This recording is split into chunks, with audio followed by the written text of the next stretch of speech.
The following is a special presentation of the Not Quite Right podcast, in which we discuss, in detail, entries to our erotic flash fiction competition, the Not Quite Right prize for flesh fiction. This episode contains adult themes and is not appropriate for listeners under the age of 18.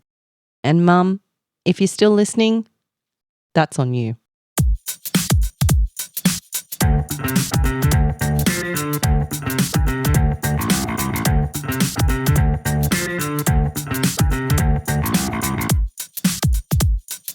Something doesn't seem quite right. Well, hello. Hi, I'm Ed, I'm Amanda. and welcome to the third and possibly final Baredevil. Now, Baredevils are people who have signed up for the honour and the privilege of being, let's put it simply, straight up fucked by Amanda and I. Together. It's a bit of a threesome. Fun times. You know, we'll read the story, we'll share our thoughts, we will no doubt have opinions, and hopefully we'll all learn something together. But I can't think of a nicer threesome than with the one and only Holly Sadowski. I think you speak for all of us. I think Holly deserves a little bit of credit for actually being our first Baredevil back in the day. Before Baredevils actually existed. Holly is a fourth-time Daredevil, if we're counting this time as well. And just to clarify, so we normally have daredevils, right? For those of you who are new here, our daredevils are the people who sign up to have their stories critiqued on air, and the Baredevils are the erotic fiction version of that. But yes, as you mentioned, Holly took revenge on us early in the piece. Yes. Holly had written another story and we critiqued it. And, I mean, she did ask for it, but then came back again, guns blazing, with a spicy story. So, yes, Holly submitted her story, Johnson & Johnson, as a Daredevil, as a Not Quite Right prize entry back in the first year of the Not Quite Right prize, the first full year back in 2024. So if you flick back through the archives, I'm sure you'll find it. It was a highly sexual. It was, and she forced you to read it. And let's call it a spade here. It was an erotic fan fiction. It was, featuring myself and in absentia. Let's close that book. Let's park that whole chapter. If you're interested, go back into the archives. But anyway, Holly's back. So Holly has chosen to embarrass us once again, and we love her for it. It's a love-hate thing. Yeah, but it's mostly love. But this time it's not me who's being embarrassed. It's you, Amanda, and for that I'm especially grateful. Yes, well, I know what happens in this story and I'm already sweating. I've got my fork here, ready to go. Ooh. So here is Fork Me, Zaddy by Holly Sadowski.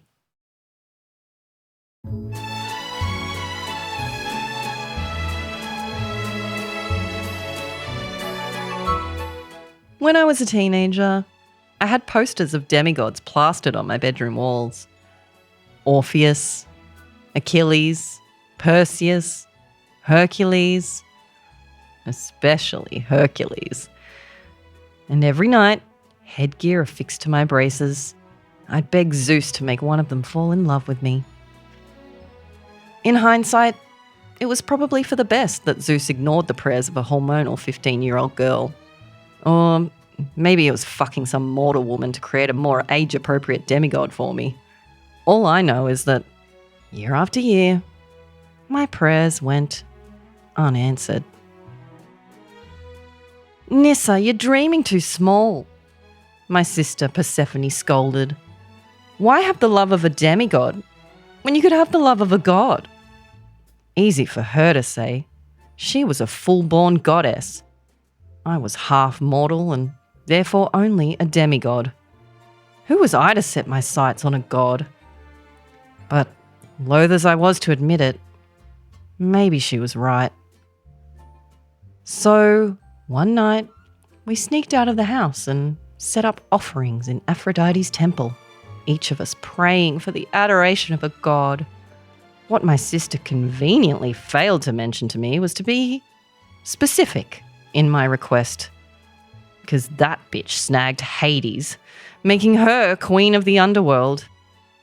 I, on the other hand, would one day rule an entirely different realm. Standing before the mirror, getting ready for my date, I still can't help but compare my appearance to that of my sisters. Admittedly, a pathetic tendency. My mother and sister are blonde and of fair complexion. They are summer and spring personified, like the morning sun shining through the trees, the dew sparkling like fairy dust upon the grass. I, on the other hand, favour my mortal father. Freckles dot my skin like the constellations in the sky, and my auburn curls are as unruly as a lion's mane. I sigh, questioning the decision to go on this date. Despite my better judgment, I had caved and let Persephone set me up. "Nissa," she said, "you should be with an actual god, as befits your station." What she meant was my station as her sister. The doorbell rings as I put the finishing touches on my makeup. I walk to the door, bracing myself. He may be a god, but considering my past setups, that doesn't mean a whole hell of a lot. I open the door, and my panties immediately flood at the sight. Unintentionally, my eyes immediately dart to his godly bulge. My gaze travels up this statuesque man to his narrow hips and expansive chest, and then broad shoulders I want to dig my nails into. Dark, thick hair curls at his ears with cheekbones that could cut glass, and his hazel eyes perfectly complement his olive complexion. His large hawk nose somehow fits his features rather than detracts from them. Or maybe I'm thinking about how I'd like to sit on that face later tonight. "Nissa?" he asks, extending a hand.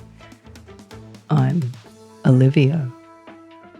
I give my best seductive look and gaze up at him through my lashes as I take his proffered hand. "It's a pleasure." Olivia brings my hand to his lips, gently kissing it. Hades did not do your beauty justice. His voice is a deep baritone that vibrates to my core. Splush. He tucks my hand under his arm.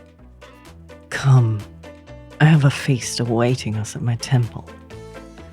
My eyes widen. "You have your own temple?" There must be some catch, some reason my sister would set me up with such a perfect specimen. Olivia chuckles. "I may be a lesser god, but I have more followers than even your brother-in-law." I offer a prayer up to Aphrodite in thanks as we set off.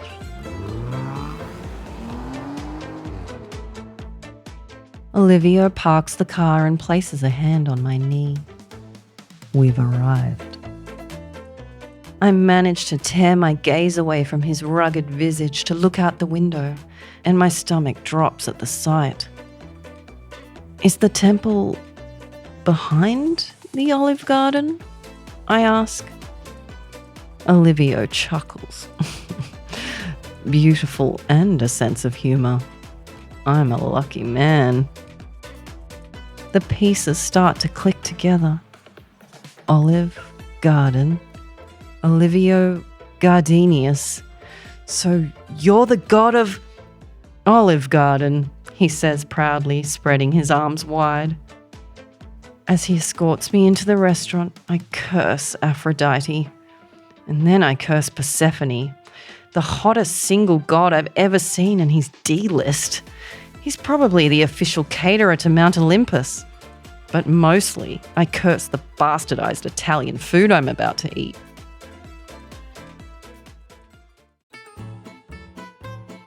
The moment we enter the establishment, my eyes are assaulted by the faux Tuscany decor, and the pungent scent of garlic hangs heavy in the air. It takes a good 20 minutes for us to push through the crowd of devoted followers to Olivio's private dining room. the soles of my shoes sticking to the tiled floor. People really love Olive Garden, huh? I ask, scooching into the curved booth. He chuckles. Well, when you're here, your family. I groan inwardly. My brain and libido are warring like the Titans against the Olympians. Does the embarrassment of his Olive Garden realm outweigh his fuckable Redwood status? Oblivious to my inner turmoil, he waves his arm and an assortment of Americanized Italian food materializes on our table. Olivio quickly tucks into his pasta, marinara sauce wetting his lips. My mind wanders, wondering if he'd be as ravenous eating me out. Checkmate for the libido. I grab a breadstick, a bead of pre-parmesan glistening at the tip. Olivio, I purr, playing with the phallic carb. I see you're generous with the portions. I wonder if you're just as generous with dessert. His head darts up from his bottomless pasta, finally focused on me. I use the breadstick to slap my cheek, trailing the bread down my neck to my cleavage. His pupils dilate, focused on the buttery trail the breadstick is leaving on my skin. My other hand trails up his muscular thigh, brushing against his tinted crotch. Is that a breadstick in your pocket? Or are you just happy to see me? His hand wraps around the back of my neck, holding me steady as he kisses my jaw up to my ear. For you, unlimited breadsticks. I gasp as he takes my lobe between his teeth, biting gently. The floodgates are open and I know I'll be leaving snail trails on the seat, but I don't care. I want, no, need more. Olivio, I pant. Yes, my tiramisu treasure, he whispers. His hand snakes up my skirt and I spread my legs, ready to welcome him in. You're so wet, he whispers, inserting 2 fingers inside me, like a never-ending soup bowl. His thumb grazes my clit, and I arch my back to get closer. I wrap my arms around his shoulders, hanging on for dear life as his fingers work their magic.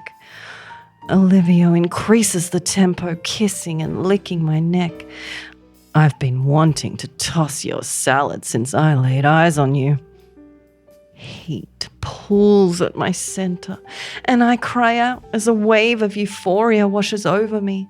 I cling to Olivio, clutching him to me as his long fingers make me come again. I open my eyes once I catch my breath to find his hazel eyes gazing at me. You are exquisite, he whispers, gently kissing the tip of my nose. Grabbing his hand, I maintain eye contact as I suck my juices off his fingers. I gently push him back and begin undoing his pants.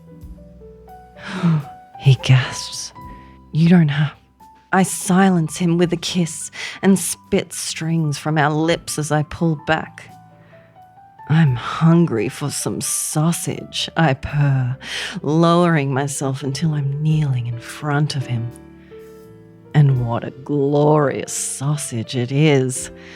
With one hand wrapped around his shaft, I take him into my mouth, luxuriating at the feel of his cock. His fingers weave through my hair. Grab those meatballs. I do as he asks, continuing to suck and kiss his cock. His grip in my hair tightens and his panting increases. My hand drifts from his balls, one little finger slipping into that glorious arse. Nissa. He whispers my name like a prayer. His moan reverberates through the restaurant and the halls of Olympus. He erupts and I take his sacred offering, relishing my power to make a god reach the heights of ecstasy. And then I taste it. His is no ordinary seed. Warm, garlicky Alfredo fills my mouth. I swallow, wiping a stray drop of creamy sauce from my chin. I rise from my knees and curl up on Olivio's lap, his strong arms wrapping around me and holding me tightly to his chest. I gently shift my position, straddling him with my skirt hiked to my waist. Fork me, Zaddy. As he stuffs me like a manicotti, I offer up a prayer of thanks to Aphrodite. Let Persephone have her crown. I found paradise in pasta. And Olivio's arms.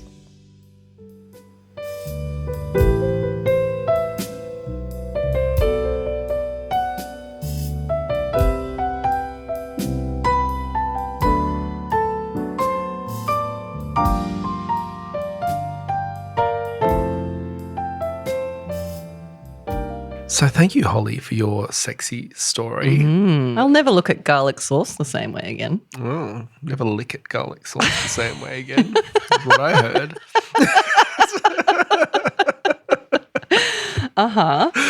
But Holly's left us a message, so we'll play that now. Hi, Ed and Amanda. This is Holly from Kansas, and this is my 4th Daredevil. I've always loved taking Greek mythology and turning it on its head, putting the characters into absurd situations, because honestly, they're kind of the original soap opera. At least that's how I viewed it.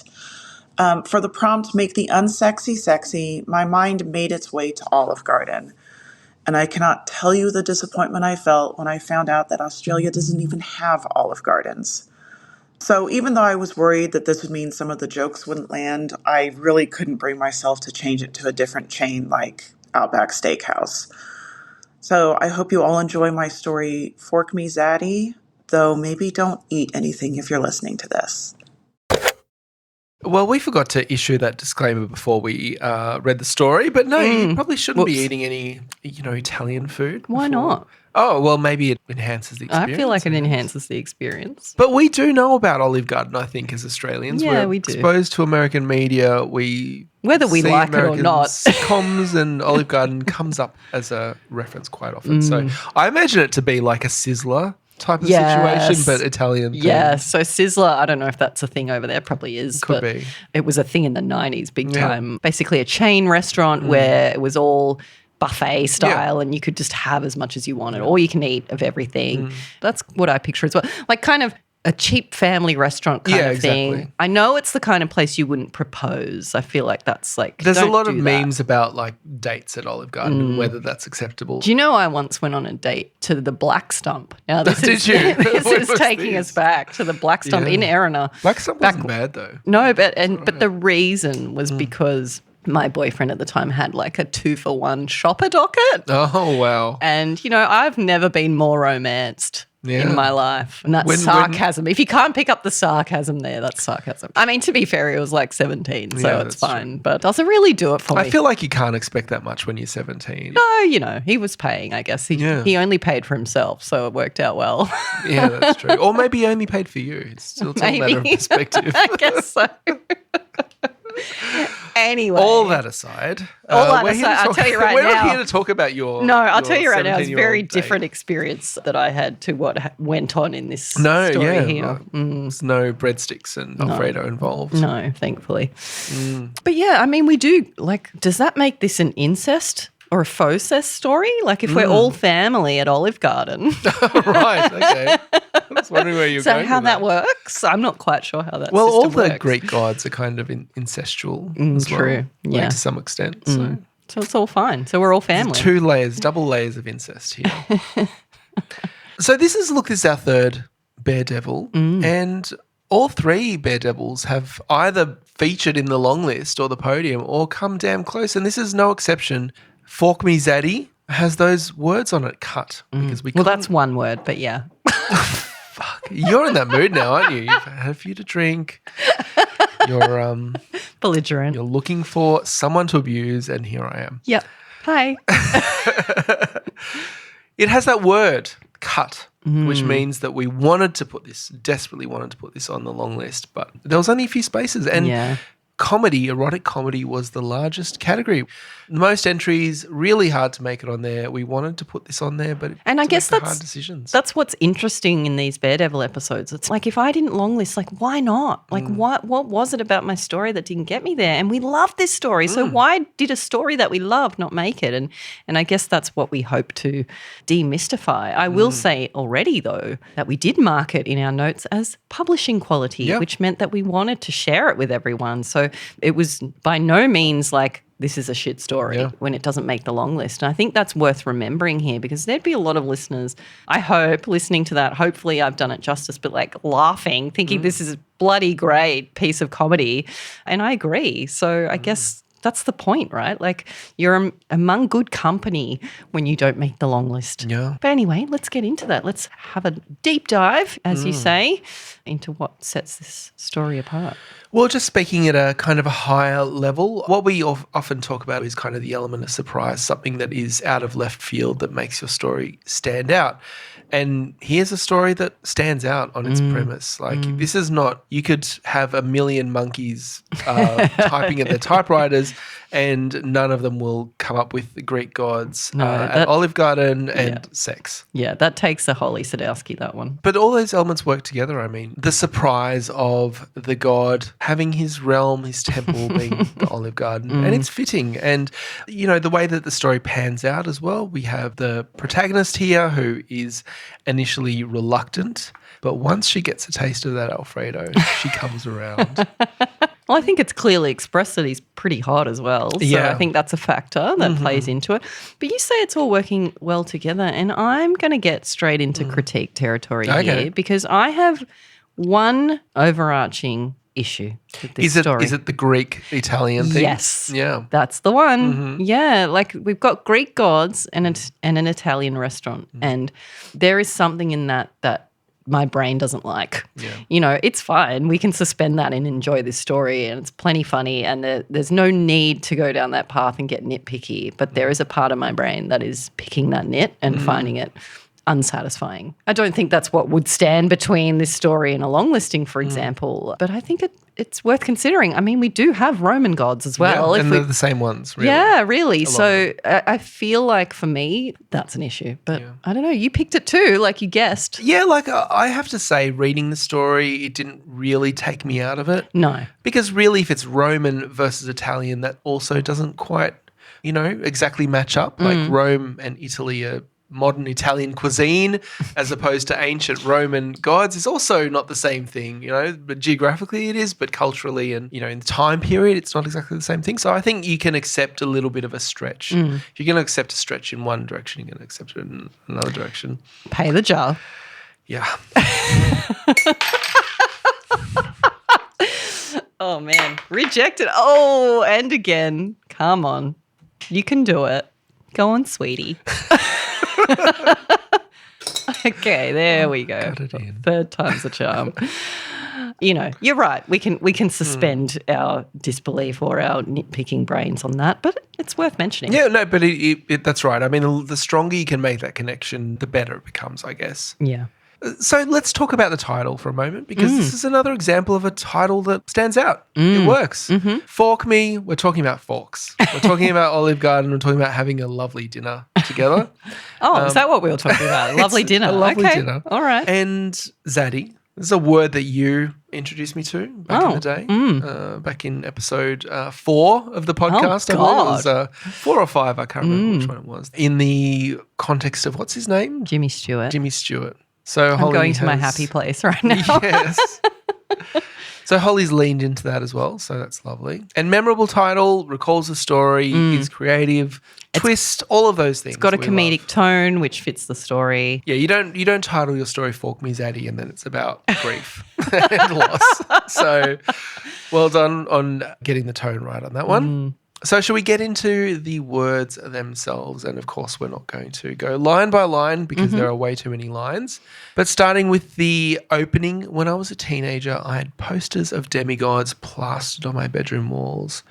And I have to say, first reading of this, the posters on the walls made me think like modern, right? Not ancient Greek. And this is a weird situation where they're Greek gods in the modern day, right?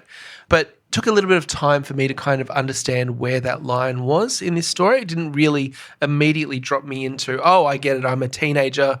I'm also in this pantheon of Greek gods, and also it's modern times and there's an olive garden. Kind of took a little bit to work out where all of those pieces came together.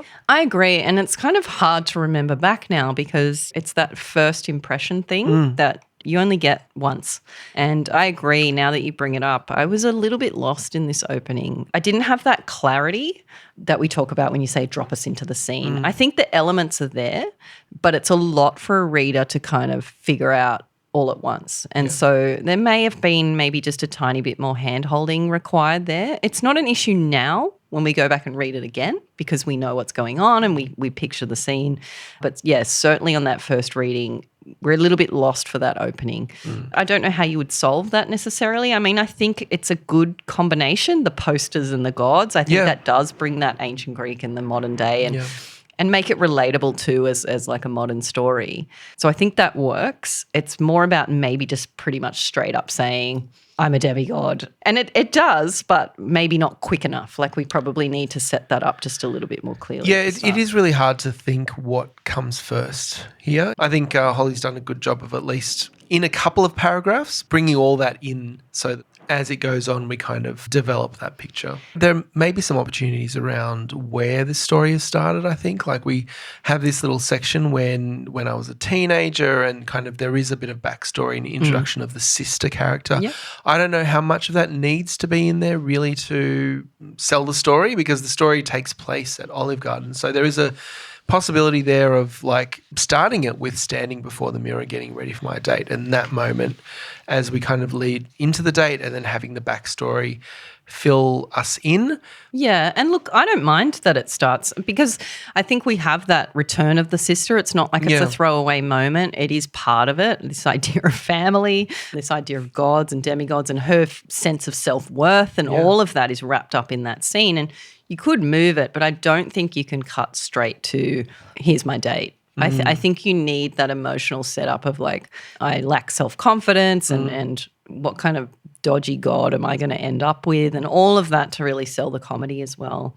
And Holly does pay that off right in the closing lines as well to just close that circle of the story. So I wouldn't say lose it. It's just a case of finessing it so that it's clear. So, look, there are a few instances here which I'd like to get your opinion on. A few instances of flooded panties. What are your thoughts about that? In this story or in this general? Story. I open the door and my panties immediately flood at the side. And then later on there's a bit of a, what's the word? A sploosh that takes place.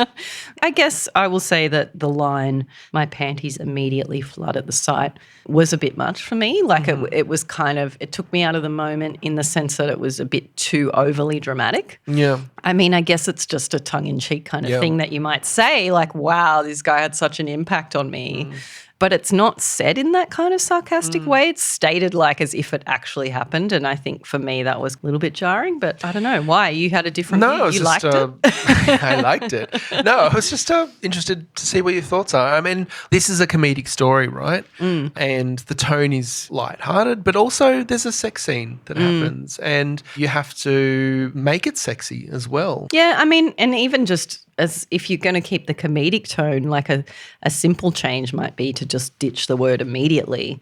I don't know what it is, but I think that word is making it more difficult to see this as just a sarcastic kind of over-the-top comment because it's sort of making it a bit more literal, if that makes sense.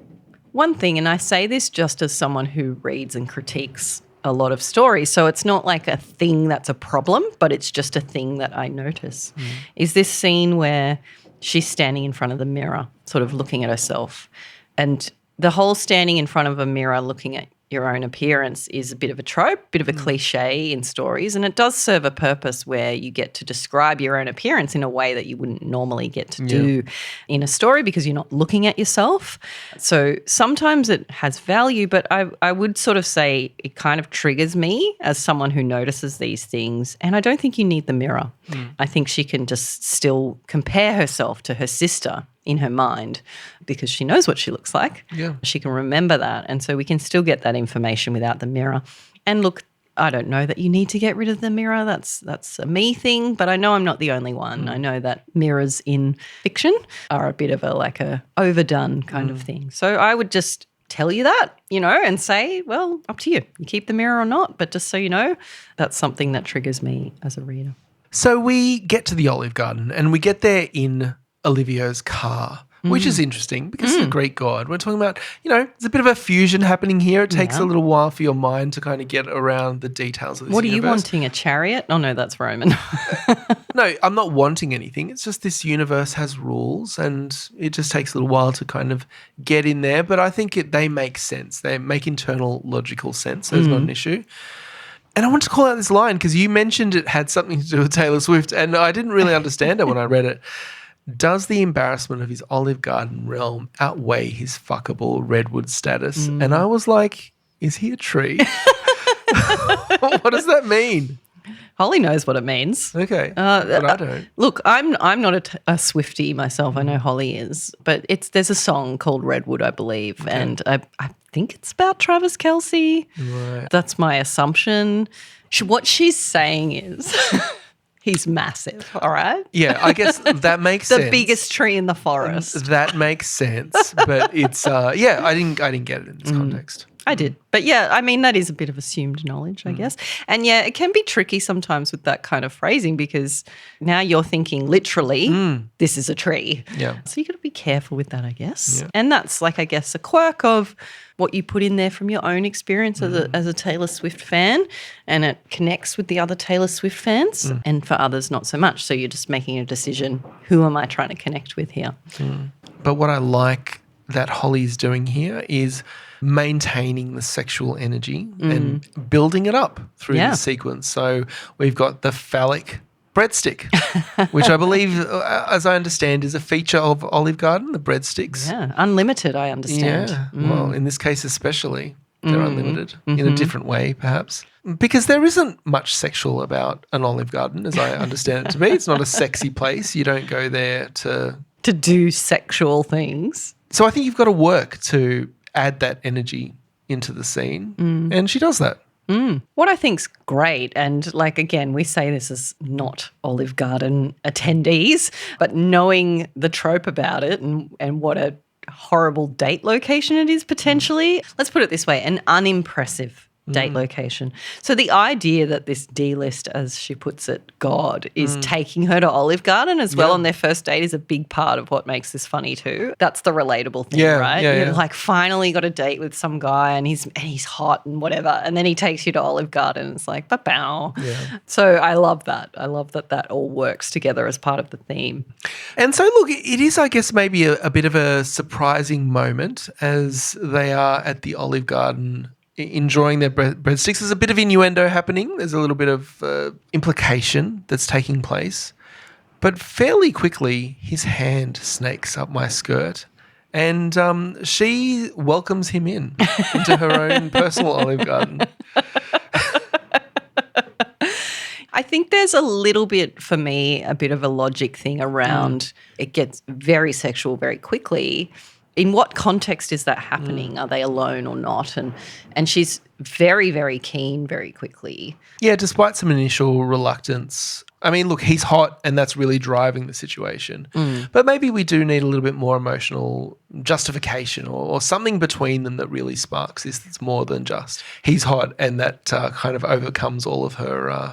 Instantly overcomes everything. I mean, I think it's okay for that to be the case, but I think maybe what we're both hinting at here is that there needs to be a little bit more cause and effect. Like things are happening and it's all funny and it's great. But, we talk about the line of dominoes. How is one thing causing the next thing to happen, which causes the next thing to happen? So an action and then a reaction. And from that reaction, something else happens and then we react to that. So, we've talked in other stories about how it's like, let's fuck, okay? Like this is one of those stories that's a bit like that, let's fuck, okay?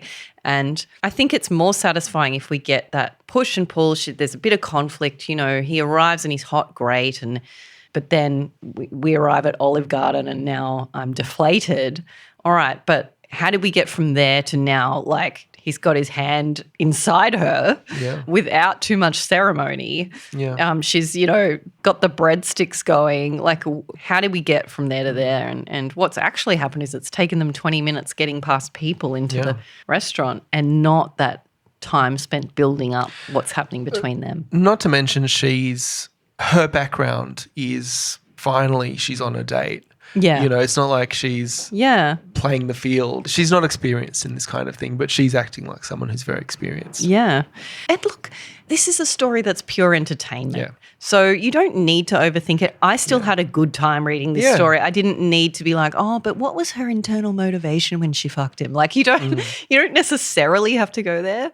But I think in this competition setting, we're sort of feeling that lack of cohesion. We're feeling that lack of structure that leads us to this outcome. And absolutely that's something worth striving for, even though the story is already hot and funny and it does the job the way it is. I think the more you can make your characters feel like real people with real motivations, even if you leave all the funny stuff the same, the greater impact it has because they're acting as people with real motivations. You can identify with them, all that kind of thing. And then you have the humour layer on top. But I think in this case, Holly is just keen to get to the Alfredo, basically. Yeah. Very keen to get into the sex scene, which is understandable. Which I support. This is erotic fiction. It's an erotic fiction comp. We want to see the sex, and that's what we're getting. Yeah. And she definitely infuses the dish with all of these little references that are a lot of fun. Yeah. Got them all in there. Yeah. Yeah. Got the breadsticks, we've got the salad, got pasta. the tiramisu. It's like a never-ending Super Bowl. If you ever insert two fingers inside a woman and then say like a never-ending soup bowl, you're sure to get a positive response back to that little analogy. And we encourage you all to try that at home. Yeah. I think here there's a comment like as things are getting heated and it's really fun and we've got all these Olive Garden references though, we do dip back into that territory of the idiomatic expression or the cliche expression. So we've got, I wrap my arms around his shoulders, hanging on for dear life. Yeah. So this thing of hanging on for dear life, and which is, a phrase that we hear all the time, and we're in the midst of all this really unique, special stuff. And I would say try and stick with that if you can. And those kinds of phrases can work as character voice, but I don't think it does work for this character voice. She's a very specific character, and I think perhaps she could think a little more uniquely about the circumstances. And I think that's probably a risk with erotic fiction in particular, because some of these, like you said it before in a previous episode, like it's really the same stuff that's happening in all of these stories. When you really get down to it, it's the same sort of stuff. So how do we describe that in a way that feels fresh? And we don't need to. We don't need to always be like inventing new and elaborate ways to describe something fairly straightforward. But I think what we're trying to do is just describe it in a way that fits the specific situation and the specific characters as much as possible. But yeah, like you said, there is a lot here that keeps you entertained and keeps you hooked. And a lot of those phrases do fall into the background.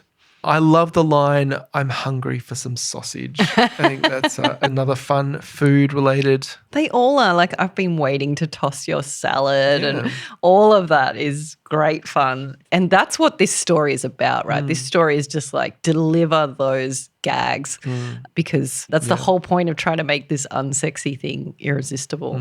And I think, look, the climax of this story, the surprising moment is obviously the Alfredo. And that's So good. That's the bit that stays with you. Yeah. And also when you talk about dominoes being knocked over, this is the bit that stays with our protagonist as well. Like, that's surprising for her. And that's the thing that tips her over the edge. I mean, she's already on board. Let's be real. But the Alfredo comes and then she's like, yes, this is for me. I'm on board now.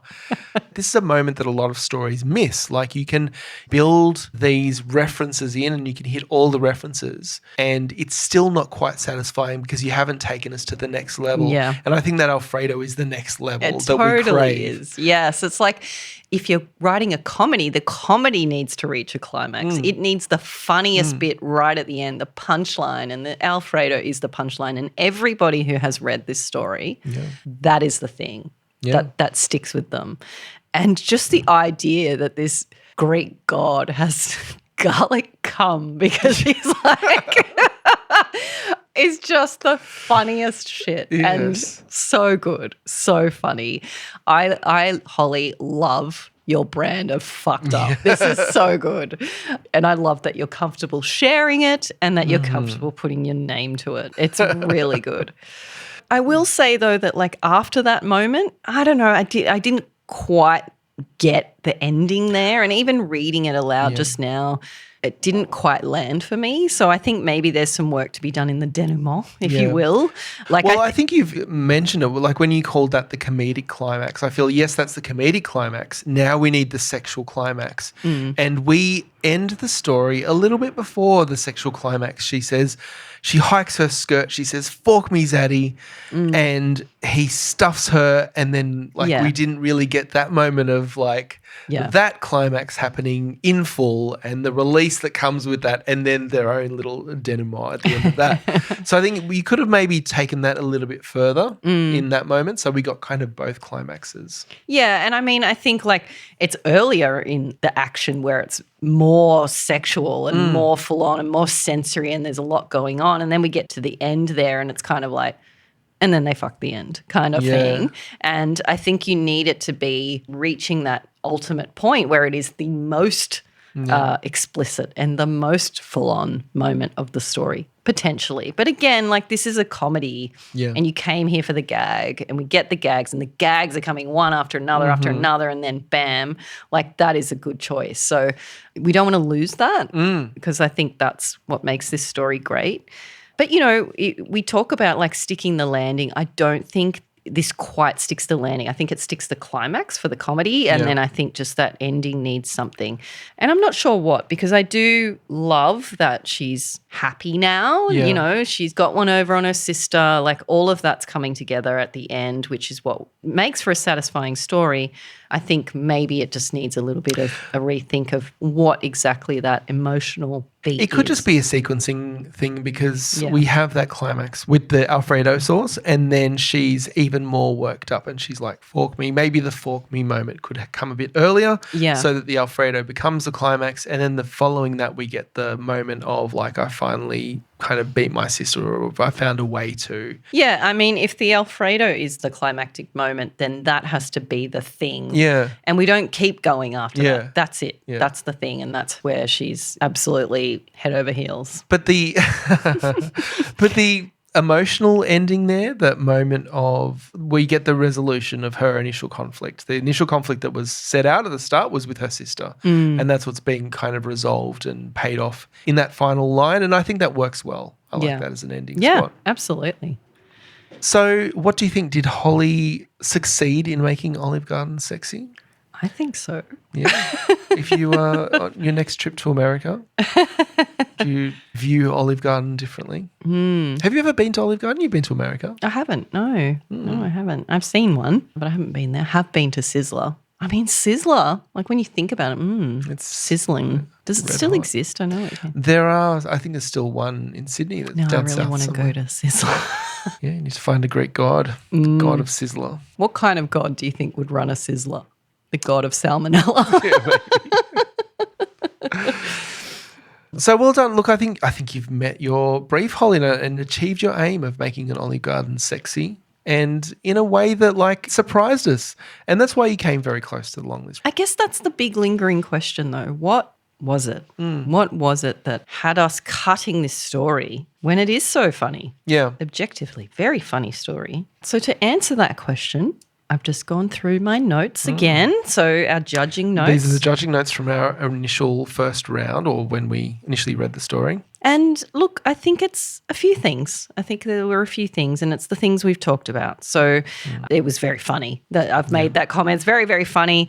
But there was a little bit of confusion in that setup that needed to be smoothed out a little bit. And then just some logic questions, one of which being, how is he forking her immediately after garlic saucing everywhere, which is a little bit... no refractory period. No refractory period. But, you know, he is a god, so that's okay. But we need to sort of explain that. And as we said, maybe they don't need to fork at all, actually.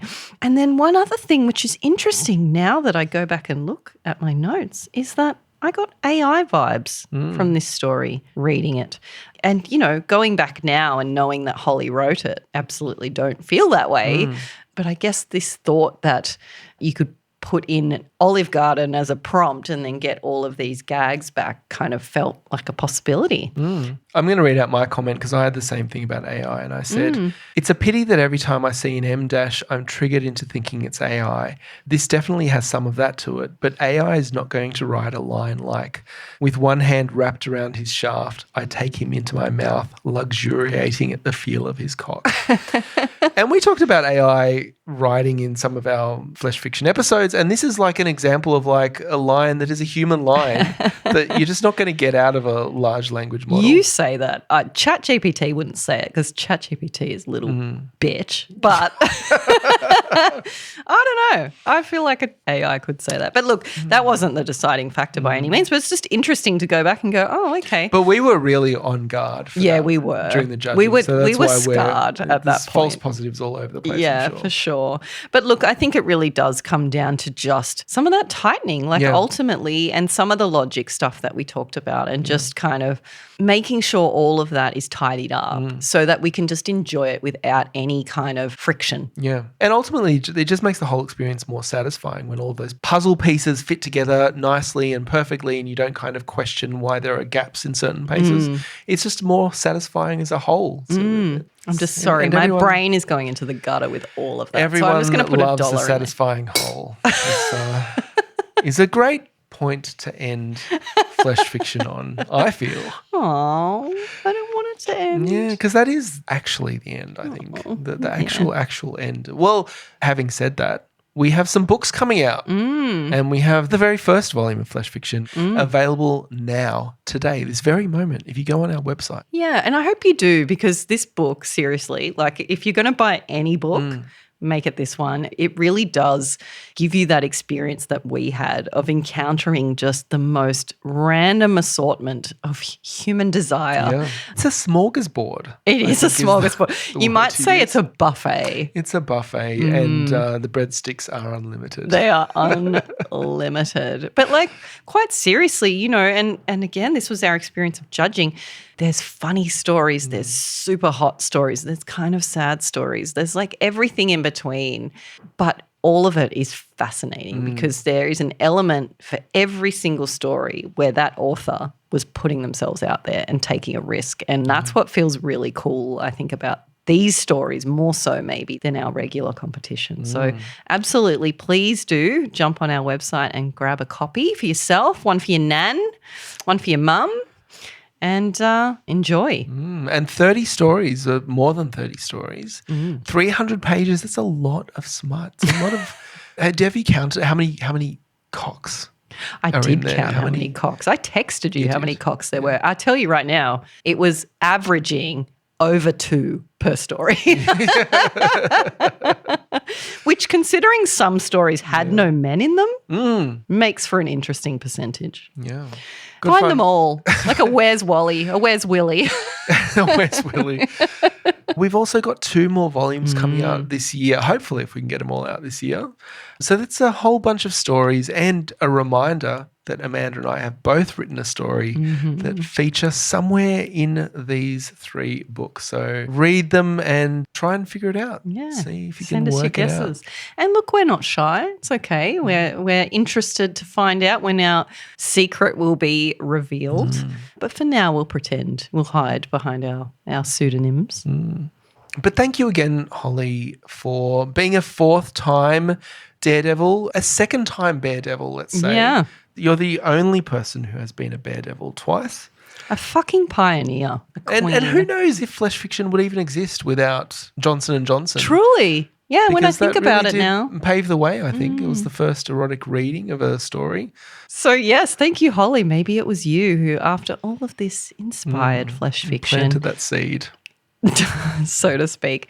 But look, never say never. Might be back again. But for the time being, thank you to every single person who submitted a story to Flesh Fiction.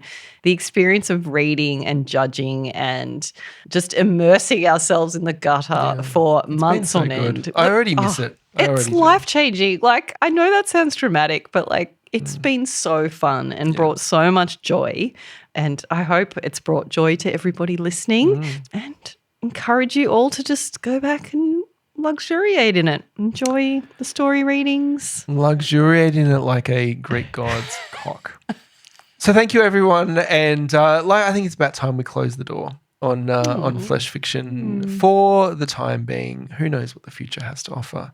But we'll be back. We'll be back with our normal. God. How do we go back to normal after this? I know. Look, it's always a little bit abnormal. We are called Not Quite Right after all. For a reason.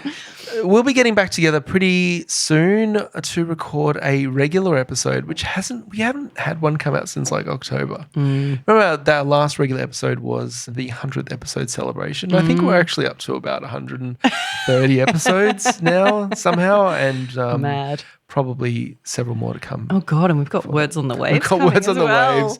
We've actually got a new What's On, like an events page on our website. So if you're interested in catching Amanda and I and want to know what we're doing, head over to the website and click the link and you will see what we're doing. And Amanda, you've got a whole bunch of Flash Fiction courses coming out, workshops. I'm very excited. So we've got on the Central Coast, we've got with Writing New South Wales, Hornsby Library, and with Writers Victoria as well. So I'll be going down to Victoria to deliver a workshop. So if you are down that way, please come along. I'd love to meet you. And we can just chat Flash stuff all day long, which is what I love to do. Chat and Flash all day long. I hear they're a bit looser about that down south. Oh, yeah, it's South cool. mouth. What? I should shut my mouth is what should happen right now. Shut your north mouth. Yes.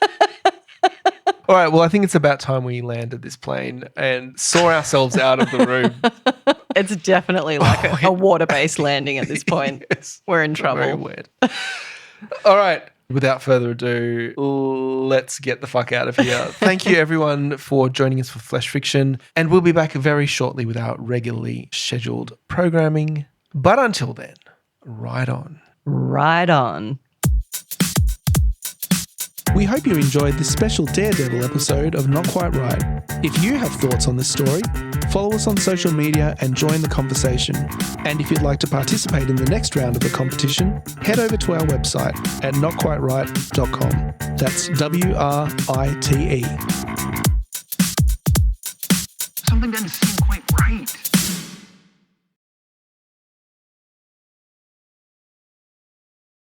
My hand drifts from his balls, one finger slipping into that glorious ass. One little finger. Okay. Repeat the line about the balls in the ass. Yes, boss.